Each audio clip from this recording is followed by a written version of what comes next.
We ask these questions and we figure out what happened with the client in their past to kind of prevent that from happening again, and also to improve their current situation. So even if a client's in a situation where they're making money, they're profitable, they have positive cash flow, they're able to save, we could take that and then try to figure out a way to improve it, to make it better. Welcome to the My Future Business Show, where we get you in front of your best audience and keep you there.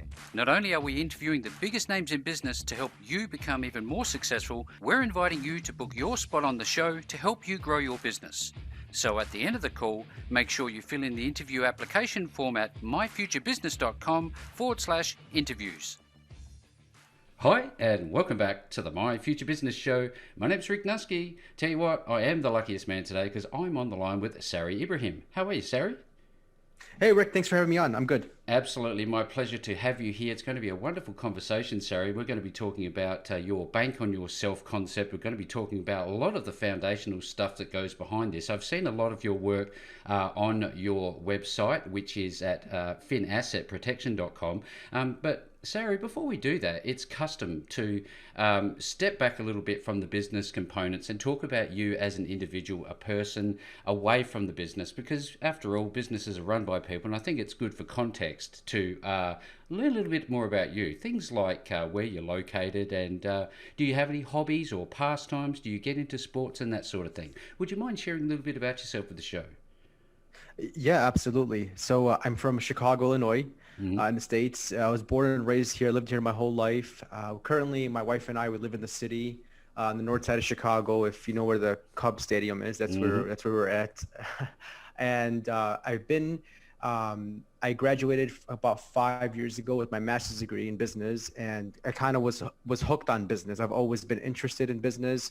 And not only just from like the financial part of making money, but more so, in theory of how it works, and marketing, accounting, finance, all those subjects kind of really got my attention. So I kind of grew up, my parents are entrepreneurs, and I grew up in a household where, being an entrepreneur was important, and almost like not a requirement, but that was something I always saw myself doing. So I got that's one of the reasons why I went to grad school. And while I was in grad school, I also had some sales jobs. I was working for Allstate Insurance in risk mitigation and sales, and then kind of merged into I jumped around in different companies. I got into the healthcare world, and I was in the Medicare field, and I was working with companies like Blue Cross Blue Shield, Humana, Cigna, and I was working with a lot of retirees, people who were like 64, 65 years old, merging onto their own Medicare plans, leaving their employer plans. And that was fun too. It was really rewarding. And it became like a passion of mine, just to help people.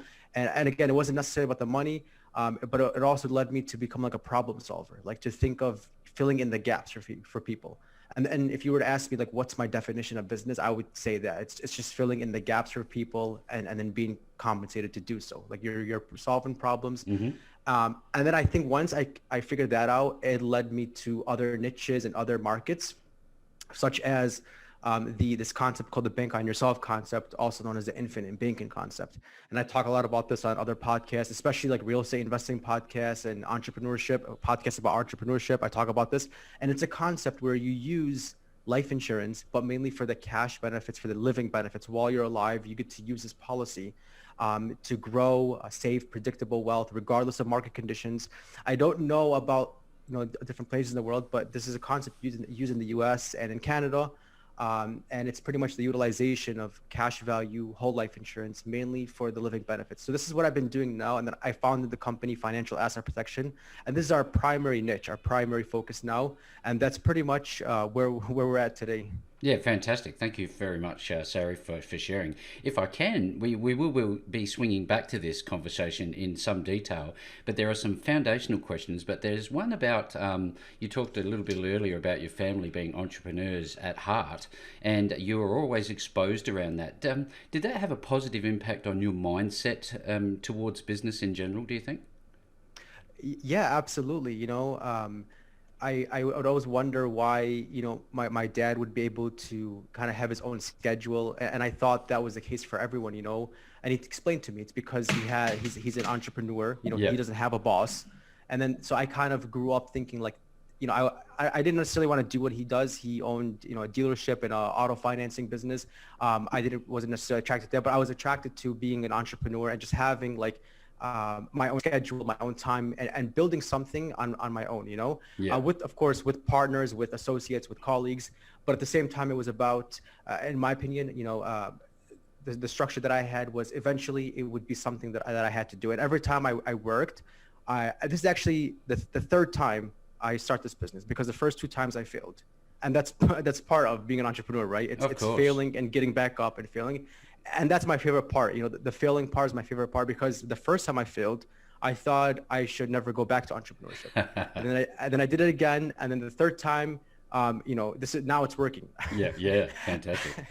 I love to Yeah. hear those stories, though, Sarry, because the My Future Business audience is made up of startups, existing small to medium-sized business owners, and authors, and they like to hear those stories because that brings the reality to what it means to actually be trying to make a difference in people's lives. So, very important insights. Thank you very much for sharing that.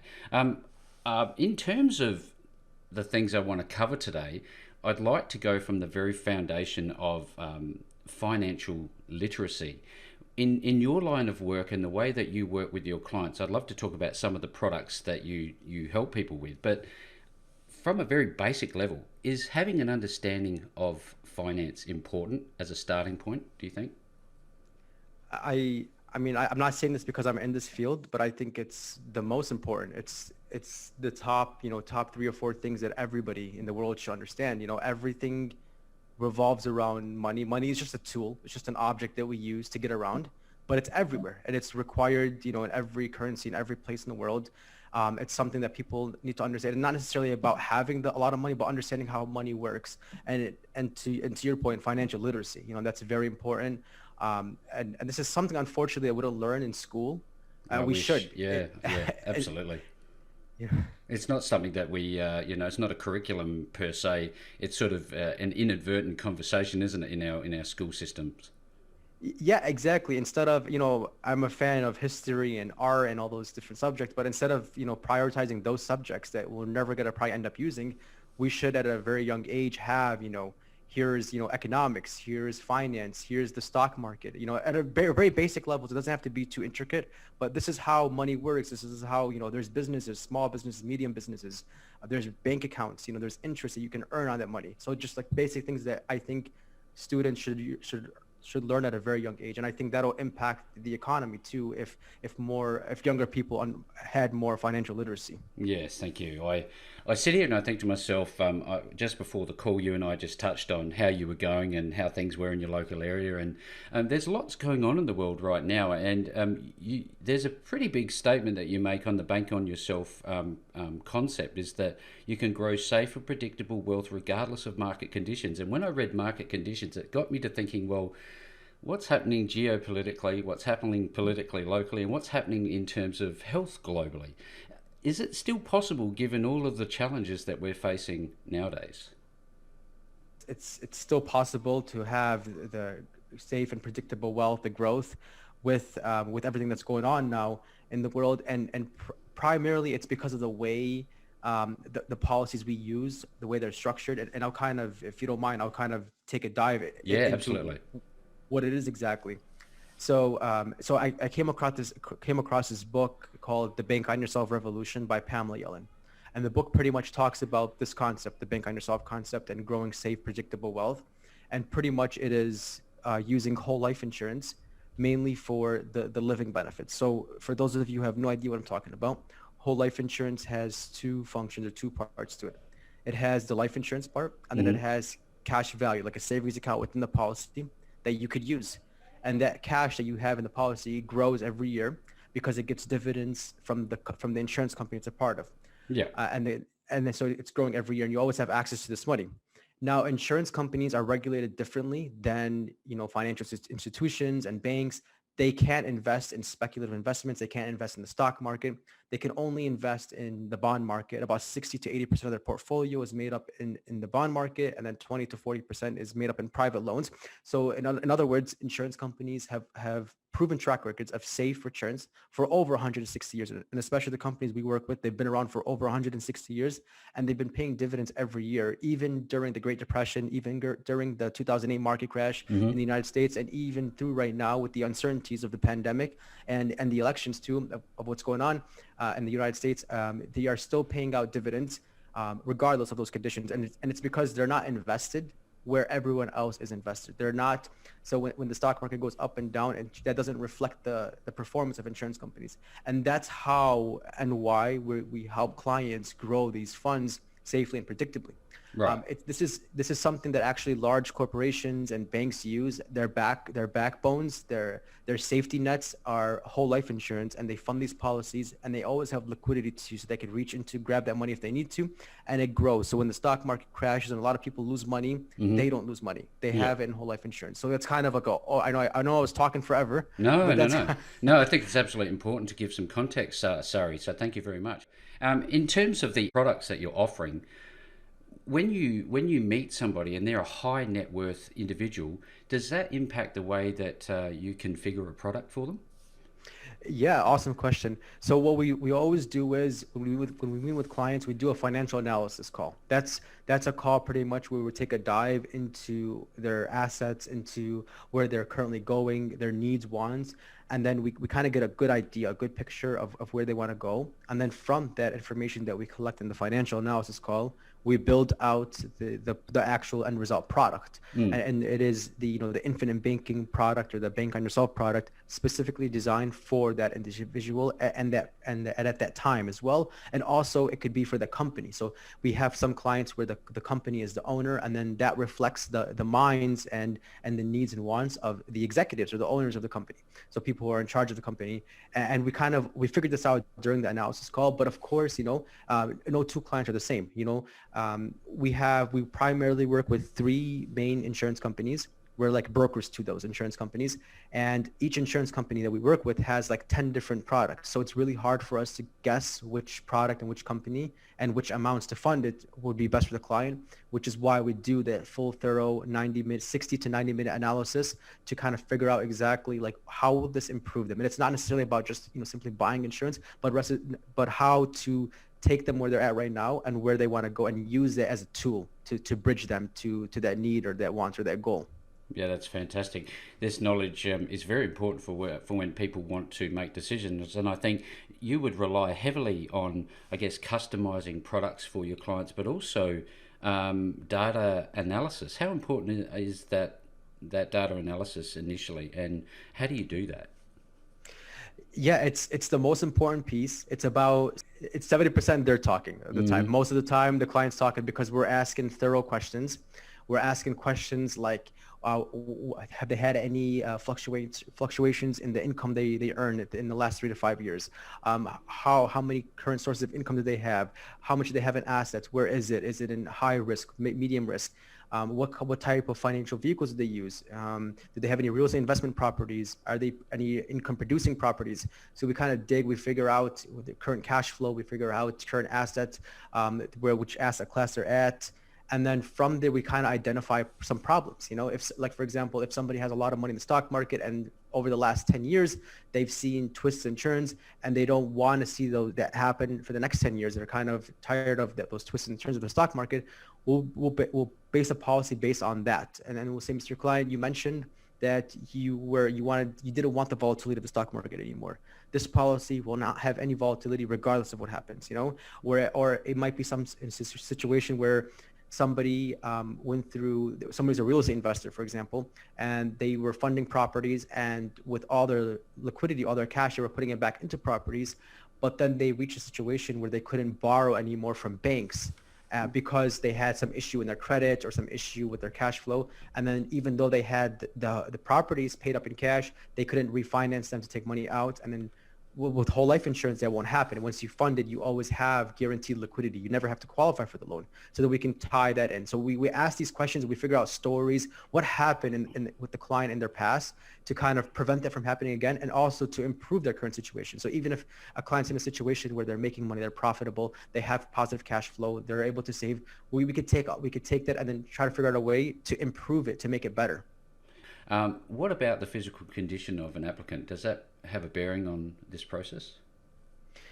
Yeah. So with every product that we execute on, there is a medical underwriting part to it, a part where we submit it to the insurance company, and it takes about 4 to 6 weeks of medical underwriting, and they go through like their medical history, prescription drugs are taken, if any, and things like that, and you do have to qualify for the policy. So that we've seen that as a problem sometimes, where some people, financially they're there, but medically or physically they're not.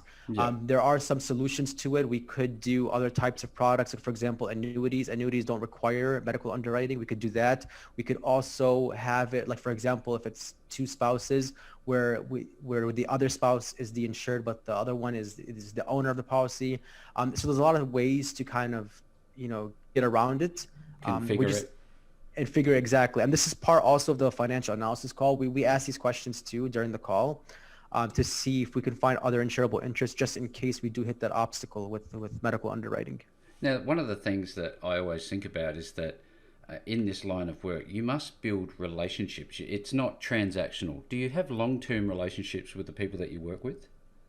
Oh, absolutely. Yeah. You mentioned it's not transactional at all. Yeah, it's like, it's almost like the equivalent of asking somebody to marry you. It's not something you can just do on the first date. It takes a relationship, and that's exactly what we do. The average time it takes me from the time I talk to somebody on the phone, when most of my clients are over the phone, from the time I talk to them on the phone to the time I close them and actually they submit payment towards a policy, it's about 6 months. So it takes time, and we're going back and forth, and they want to review, a little bit more content. They want to talk a couple more times, and that's fine. We have all the time necessary for that. I'm never in a rush to close a deal. And we provide all our clients with, podcasts, YouTube videos. We send them free books, until they're ready, until they can actually understand this concept completely. And also be comfortable with us and us working with them, because we're not just there to close a deal and then never see them again. We do 6-month reviews with them. We talk to their friends, families. We're always there. It's a recurring process, and it's almost like it keeps going. Earlier, you talked about how you were speaking with clients, and they had different physical asset classes such as homes and the likes. Although this might be left of field to the direct product and advice you provide, which is not part of this call. This is not about advice. This is just about, I guess, tapping into your thought process. Do you think it's an option for people to be buying homes either to live in or to rent in this regard? Would that help in this respect with your products? Yeah, absolutely. Yeah. So pretty much.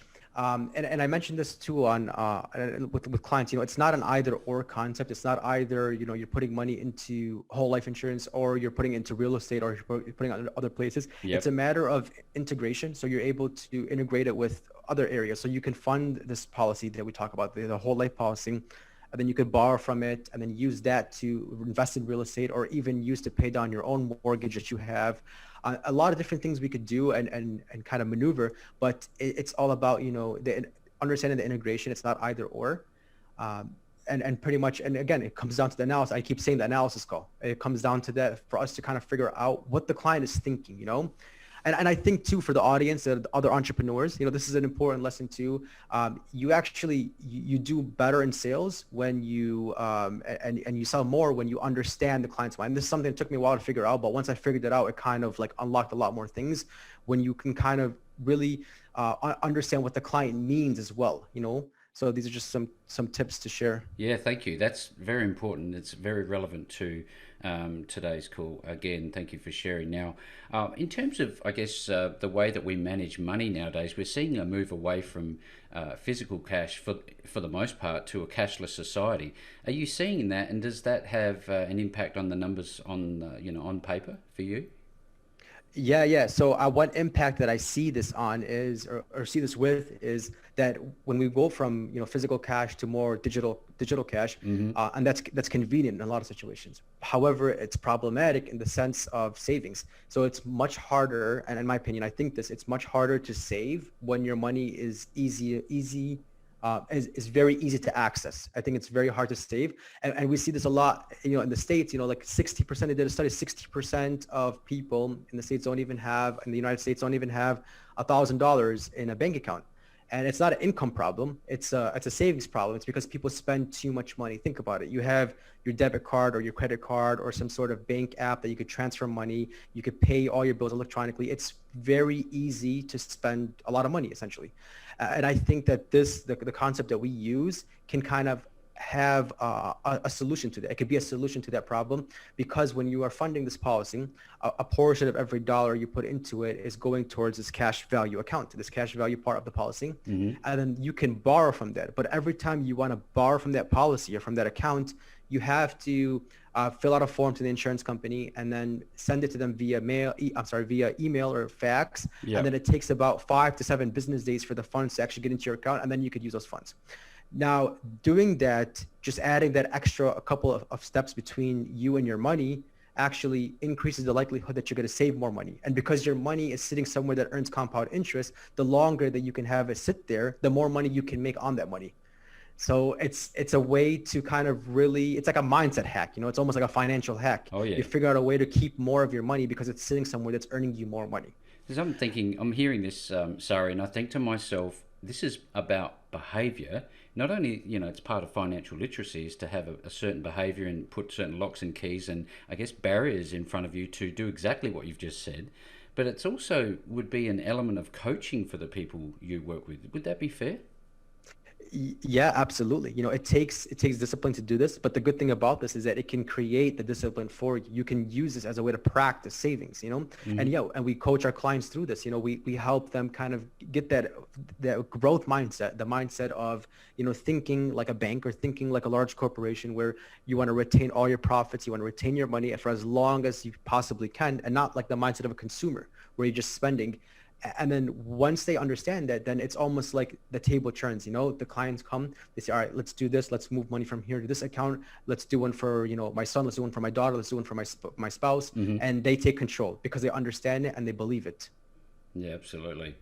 I know that part of this is obviously about tax. A lot of people maybe incorrectly try to do their tax by themselves. Do you think it's important for people to get a little bit wiser and engage with a tax agent and build a relationship with them when it comes time? Yeah, absolutely. In Robert Kiyosaki's book, Rich Dad, Poor Dad, he says always invest in professionals, always invest in people, in lawyers, accountants, financial planners, and then have a team, keep them on your side, have a team. One mistake, especially when you're an entrepreneur, a business owner, and you own different types of businesses and assets, one mistake could mean more taxes than you have to actually pay or more penalties. So yeah, having a tax professional, in your team is crucial, especially if you're a business owner. Things are always changing, and I don't think that it's worth the fees. A couple $100 to save a couple $100 on the professional, where you're just doing it yourself. That you might save you hundreds of thousands of dollars in the long run by hiring somebody who does it for a living. And it would keep you sane, I suspect. Yep. Hey, which category do you fall into? Is it financial planning or advisory? Is it both, or one or another, or something else completely? Yeah, good question. So it's kind of never really thought about it that way, but it's more of planning, Yeah. Because when I think of financial advisor, I think of more like advising on stocks, bonds, mutual funds, more traditional financial advisory. But I'm more on the planning and almost in a sense like financial coaching side, where I would never just, pitch a product to every person. Instead, listen to them and figure out, how could this actually help them? So more on the planning and coaching side. Yeah, I know that you've talked about the assets and, how we can make your money work for you. If you have some pretty serious assets, some large assets, physical assets, what are some of the mechanisms in place? Let's just walk through an example of how you would help your clients protect the assets that they have. Yeah, definitely. So for example, one of my clients, he's a real estate investor, and he sold one of his properties for $400,000 in cash. And then he wanted to protect this money. Instead of just rolling it into another real estate property, he wanted to put it somewhere that was liquid, somewhere cash, like backed by a cash asset. And what he did was he thought of doing like a CD or a money market account that would earn him some interest, but because interest rates are low nowadays within those accounts, he decided to do a single premium whole life policy. So a one-time payment towards a whole life policy. And when he did this, he had two instant benefits. He had a cash value available of $375,000, and then he had death benefit or life insurance amount of $580,000. And this is important because two things happen at this point. He has cash value that grows every year, regardless of the market conditions. And then he has a second part, the life insurance that keeps growing. And then no further contributions are required to keep building this policy up. And in the sense of asset protection, or the way this connects to it, is that in most states in the U.S., the cash value of a whole life insurance policy is protected from creditors and people trying to sue you and bankruptcy and things like that. So this right now, and we're in the state of Illinois, and it is protected in the state of Illinois, but I'm not an attorney, so consult with your attorney before doing this. He's able now to protect his cash, and he can still access it at the same time. So even if he is in a bad financial situation where nobody will loan him money, he can go to his whole life policy that he invested in and then use that to invest in more real estate. And now he essentially has his own mortgage company or his own lending company. He's insourced this position, his financing position. So now instead of going to a bank, he can go to himself, and then he can pay himself back with interest, and the interest goes back to his account, and it grows every year, and it keeps compounding. And then when he passes away, he will leave that as a legacy for his family. So it's a way to kind of, the ball keeps going, and it really decreases your external exposures. It's like a risk mitigation strategy, and not just from market risk, not just from the stock market, but from creditors, predators, against the risk of you not being bankable anymore. And being able to borrow, it hedges against that risk. So it's kind of like it has numerous functions and benefits. Yeah, it's excellent insight. I think to myself, I see that people would come to you. They're in a situation where they have some pretty serious debt, and they're looking for a way out. And this is I guess, a financial vehicle to help them do that. Is there good debt and bad debt? Oh yeah, awesome question. Yeah, there definitely is good debt and bad debt. And one way to kind of differentiate the two, pretty much good debt could be like you, for example, borrowed to start a business, or you borrowed to start a business, and the terms of the loan are reasonable, and you're going to end up hopefully making more than what you borrowed against. And you see this a lot in real estate investing, where somebody will borrow, at a low interest rate, and then be able to rent out the properties, and then by the time they pay off the mortgage every month, they have like a difference between how much they're spending on the mortgage and how much they're earning in cash flow. There's a positive difference between those. Yeah. And that would be an example of good debt, because the debt and essentially is helping you achieve that financial goal. You're using leverage. Yeah. Bad debt would be the opposite. Bad debt would be like, for example, having a credit card with like 16% interest on it. You're at that point, if you max out that credit card, you'd probably never pay it off, just paying the minimum payments. You'd end up paying a lot of interest to the lender, and it wouldn't really be beneficial for you. There's really no positive outcome on the other side of it. It would be an obstacle. Debt trap. And then we could also, and then exactly a trap. And then we could also even say, like, student loans are arguable.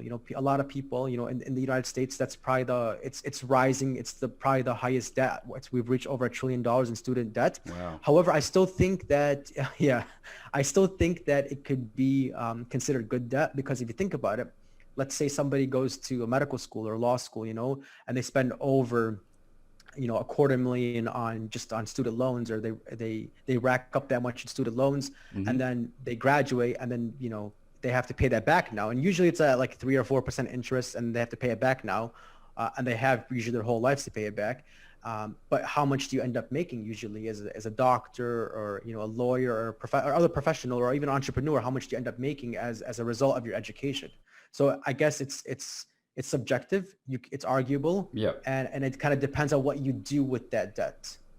Yeah, there's so much to think about, isn't there? And it's important for anybody who's on the show with us today, Sarry, who is looking to make a start to, I guess, as a young person trying to position themselves for the future.